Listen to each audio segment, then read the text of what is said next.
your composition editing tutorial and also editing your own shooting composition assignment photos that we took last Friday, what I would like you to do is one, create a folder and pick out the images that you would like to edit. You're not going to edit all your images, you're just going to pick out a photo for each of the compositional elements. So there are 5 compositional elements. You are going to edit 5 of your own and also my editing tutorial image right here, the chess pieces. So you'll need to download my chess piece image. You'll see there's a download button right next to the link, and then it will appear up at the top right hand corner if you are in Google Chrome. Before you edit though, so this is a key, very important thing. I would like you to place your original unedited images on the Google slideshow for each of the indicated compositional element. So I want to see where you started, and then when we are done editing, you will place your image on this area of the Google slide. Okay, so editing time. So you are going to be editing my image following exactly what I do, and then you'll move on to your own, but we are going to be using Lightroom to do our editing, which is really great for small little edits that you need to make on an image, not like big edits. That's when we need to use Photoshop. So we should have Lightroom Classic available on our dock. Your dock is on usually the left-hand side.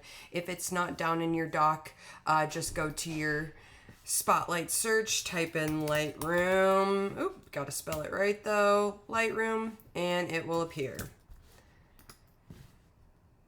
So this is Lightroom Classic. This is what we have on the computers. I personally like to just use Lightroom, but Classic is fine. So we need to first, as you'll see when you get into this, if you want to go through the tips, knock yourself out. Otherwise, I'm going to walk you through it. So first we need to import your photos that you want to edit. So this is where you would want to have your folder with all of your images that you want to edit in there, and also my image within that folder as well, just for ease. You can also do it separately, or why not just do it all together. So we can click import right here. We are going to select a source. Okay, I'm just giving it access to all of my files and my folders on my computer. But if I click on my desktop, you'll see, okay, there's my composition to edit. All of them are checked right now, which I want that. Which try to get in the habit of only importing the photos that you want to edit, not importing all of your photos, because you only have a certain amount of space.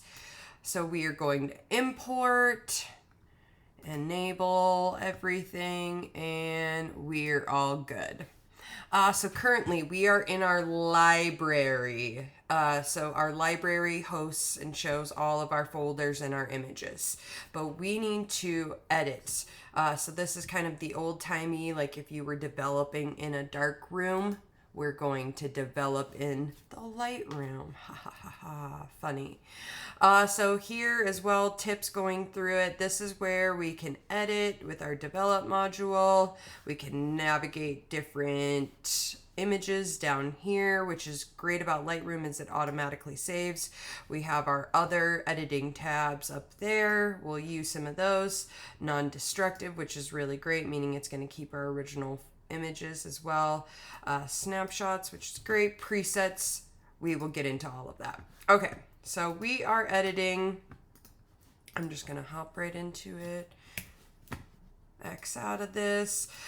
So that's Dewey, that's Daisy. But you will be editing this image along with me in Lightroom. So one, right off of the bat, before I get into editing my image, I usually always go to the crop button right here, and you'll see once you hit the crop button, our rule of thirds grid appears.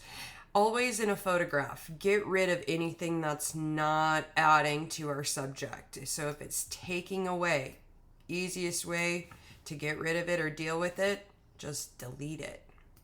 So I'm going to crop my image down so I have my chess piece on the intersecting points. This could be my rule of thirds photograph. This could also be my simplicity photograph.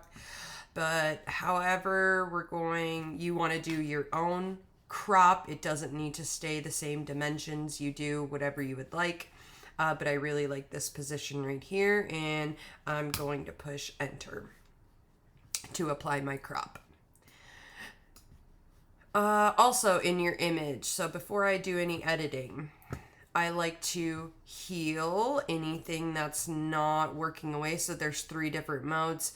We have just our eraser, we have our spot healer, and we have our clone stamp, which if you want to make your brush bigger, you can do it right here. Otherwise, if you hit the right bracket, it will make your brush bigger. Left bracket will make it smaller. So I'm just going to highlight over that and let the computer figure out what I want to get rid of. Usually it's good.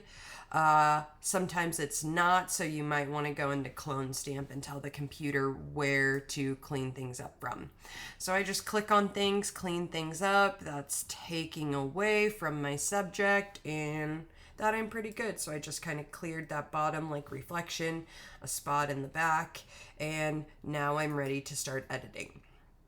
So this editing tab, 1, this is going to edit the image as a whole, which that is one way that we can edit our image, like this picture as a whole. So like usually what I like to do is enhance some texture on my image. I like to do some detail as well. So we could I'm not a big fan of sharpening. I think it looks kind of gross. I usually like adding some grain. So you're going to follow along with me. Let's do our grain to 20. Actually, let's bump it up. I like a good amount of grain, some texture in our work. It makes it look like filmy. So let's go 40. Let's double that. With more grain. And that's pretty good. You might just play around with these different areas in your own photos, but for the sake of learning these, you're going to follow along with me. Oh, you probably hear my dogs.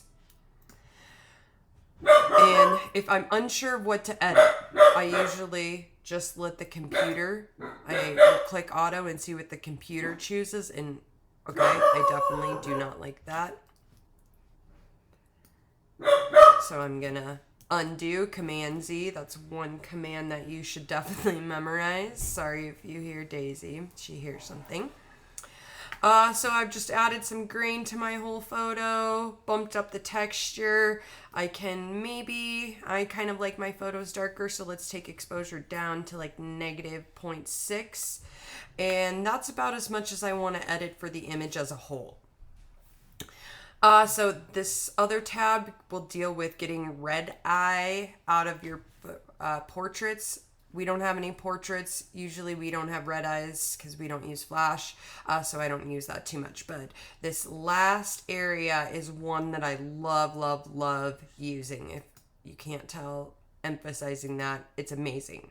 So this is a way that we can edit our picture as parts, which is really nice if we want to like focus on our subject. So I'm just going to hop right into it. So these are smart masking tools, they are called.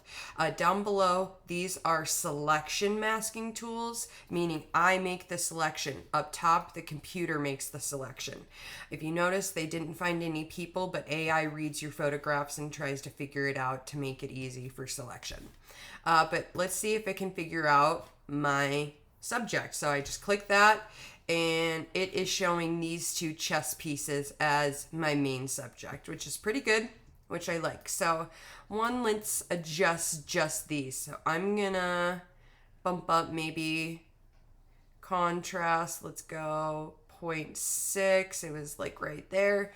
But for this one, I really want to bump up the contrast. So let's go full 100 for the contrast. Exposure is 0.6.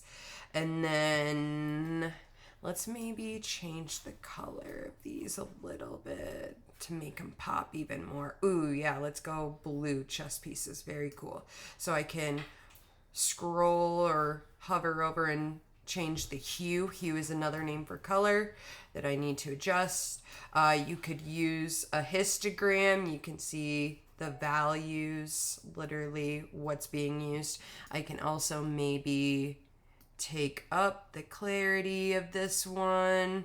I can dehaze it if I want. But these two pieces are selected, and you should also have yours be the same color. But here's where I want you to do your own last thing. So over here on the left-hand panel are these things called presets. Presets are like filters, and we love them. So yes, our composition photos are good, but editing, you can make them greater and better. Always. Always photographers edit them, and sometimes photographers just crop, and they might throw on a filter or preset. So I want you to pick your own unique preset filter to apply onto your photograph that you will submit to this assignment. But for what I'm going to choose is, you'll see it's kind of by subject base and also by vibe or style. So I'm going to pick auto retro just for the sake of it. And if you hover over it, it will show you what that preset filter will look like. Let's go. Ooh, I had it. These are a little too bright, but we can also adjust the amount too. Ooh, I'm gonna go AR06, but up here it's not gonna let me. Subject. I'm gonna undo. No, I'm not gonna do auto retro. I don't like it. So Command Z, undo. That's a big thing. A lot of the times we try something and we don't know what it's going to look like. Oh yeah, cinematic 1 is what I'm going to pick. So you cannot pick cinematic 1. This time it's letting me adjust the amount. So I'm going to go amount like 43. You need to pick your own different preset filter to throw on to make it unique, so I know you did your own edit to this. And then when you are all done editing, I'm just going to hop to another photo. Another great thing about Lightroom is once you hop between photos, you don't have to save. It automatically saves. So that's why I really like Lightroom. And Lightroom's great for doing small, simple edits. Photoshop, big edits. So when you have all of these edited the way that you want, what we're going to do is hit Command A to select all, go back to our library, and then opposite of import, we need to export these. So when you hit the export button, it brings up this window right here. So you'll see it exports to our desktop. It's going to put this into a subfolder, untitled export. You can name it like Lightroom edits, whatever. And then the beauty of this is it's going to edit these all in the perfect format, and export these in the correct format. I'm going to make resolution though 300, which is really great for printing in case we ever decide we want to print these. And then all is good right here. So I'm going to hit export, and you'll see my folder soon appear, right up here, boom, and then your images go in there, which is really handy dandy. So when you have edited these, oh, you can see my master's work right there. Here we go. When you have edited this one and your own photographs, you can do them separately. You can do them together, whichever you would prefer. So you need to turn in your chess piece edit to the composition editing tutorial. We are using Lightroom Classic, switched it from Photoshop for ease for all of you. And then for the shooting composition assignment, you will need to place your edited image on the corresponding Google slide, also with your original unedited, so I can see the change. So like if this was my simplicity and emphasis, which it's pretty simple, might be a better rule of thirds one. You're going to make this one big, keep that one kind of small, and tell me in a sentence or two why it is each compositional element. Oh, it's simple because it's just chess pieces on a simple background. Explain why it is what it is. And then when you were done editing all, putting them on your Google slideshow, underneath the name of the Google slideshow, go File, Download, PDF. So you're turning in one file to the shooting composition assignment. What you're going to be graded on, that needs to say 5. I should easily be able to recognize the compositional elements. You have edited them to be interesting and creative, and then you should have all of them present in the correct format. If you have any questions, need any help, I will be back on Friday to help you. Bye.